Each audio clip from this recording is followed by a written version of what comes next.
Welcome back, YouTube. Today, got a quick video for you.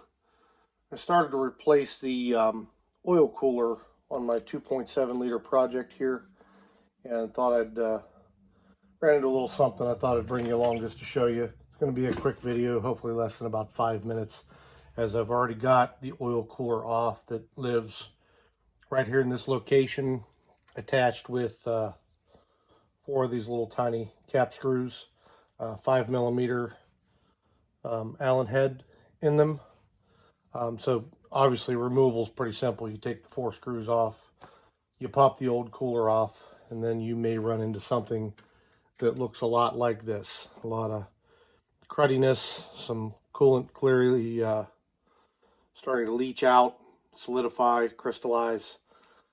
So typically what a lot of people will do in this case is just take their ever popular grinding cookie and clean the surface off with it, and let her go from there. I'm a little more gentle with it because these blocks, I don't know if it's aluminum, magnesium, it's a very soft metal, and they don't do well with either with something moving very fast or something that's super abrasive. So you just want to take your time. I wouldn't go any more speed than a drill could provide, and anything more than a brass wire brush, if you will. I picked a set of these up from Harbor Freight.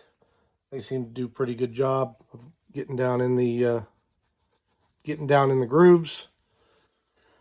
Then I went to install my new oil cooler here, my Nissens, Nissens brand. Didn't want to spring for the Porsche brand because we're still trying to do this on somewhat of a budget. If you look at the bottom, the holes are all about the same size, but it's pretty clear that the bigger O-rings were this side and the smaller O-rings were this side. So you'll have a unit that lays down, got that backwards, sorry, lays down like that. Clearly they idiot proofed it, because I was just about to idiot it all up and put it on the wrong way. But there you go, that's how it lays on there. It doesn't wobble. The one thing that you'll notice if you order your part from Nissens, Nissens, is the absence of any O-rings whatsoever. This created a problem because I had already paid shipping from California to deliver the oil cooler, and had I been aware of lack of O-rings, I would have ordered some instead of having to pay what they wanted to be, I think, $12 shipping to send them separately 2 days later after I got the oil cooler. So I opted to order them from my closest Porsche dealer. That happens to be up in Pittsburgh, Sewickley Porsche.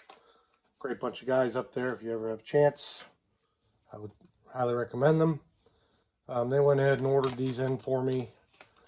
Probably paid for the O-rings what I would have paid from somebody else in shipping alone. About $12 to $15 for the O-rings. So installation is pretty simple. No magic tricks to it. Do want to get a little bit of engine oil and lubricate these O-rings to start out with. I'm just going to use some flavor that I had on the shelf, some 5W30. Most of my GMs take that. It's probably enough for both, so we'll just put them together and clean them all up. O-ring just sits down in the bore there. Maybe easier said than done.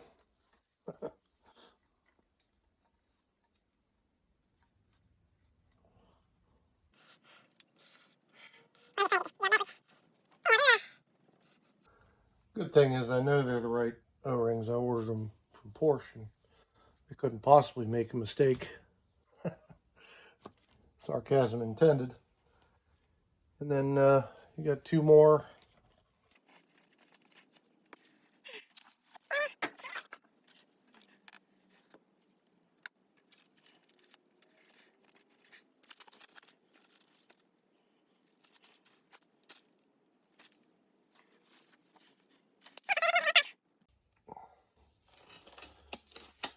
Alright, back to finish up the 4-week oil cooler replacement after I finally received the right parts from the dealership.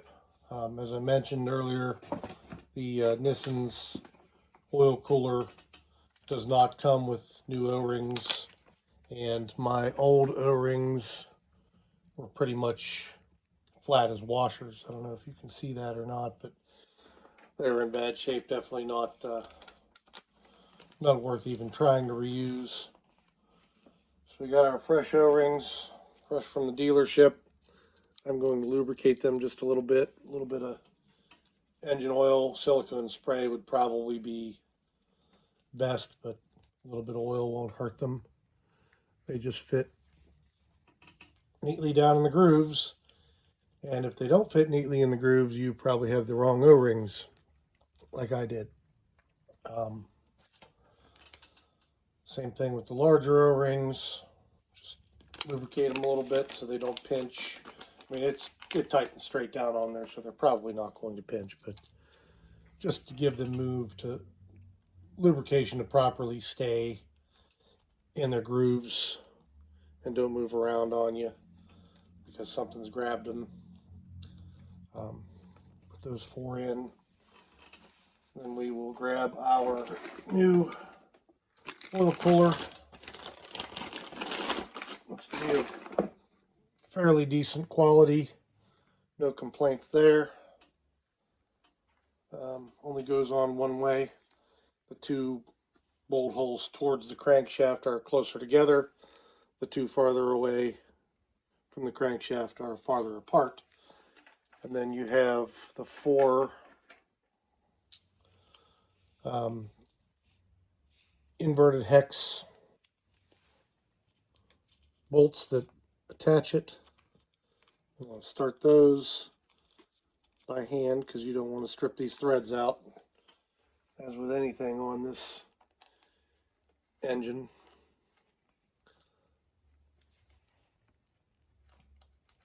Don't tighten them down until you have each one of them at least started a couple of threads. Otherwise you run the risk of something being a little off center and cross threading. You really don't want anything like that in one of these blocks. So we'll get our last one started here.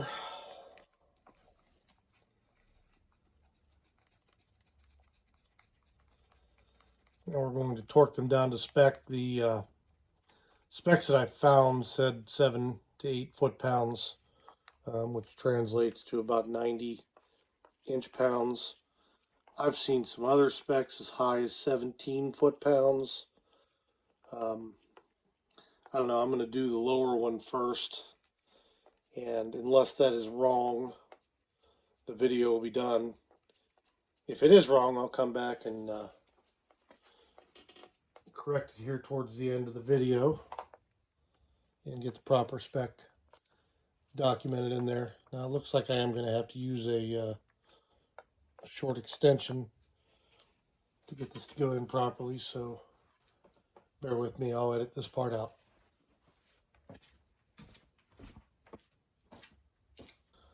Okay, we're back. A little extension here to...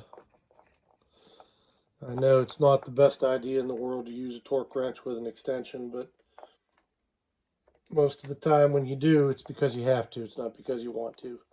And if you look here with the socket, there's no way I'm going to get the head of a torque wrench onto that and be able to properly tighten it. So there we go at 90 inch-pounds.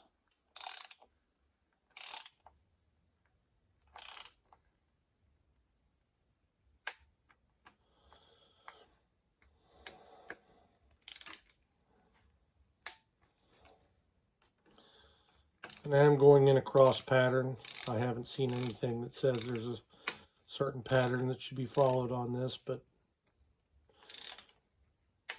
I just know it helps to tighten things down a little more evenly. And the fourth one, I always go back over them one more time just to make sure.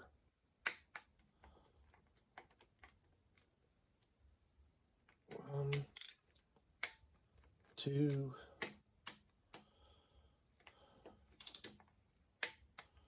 three,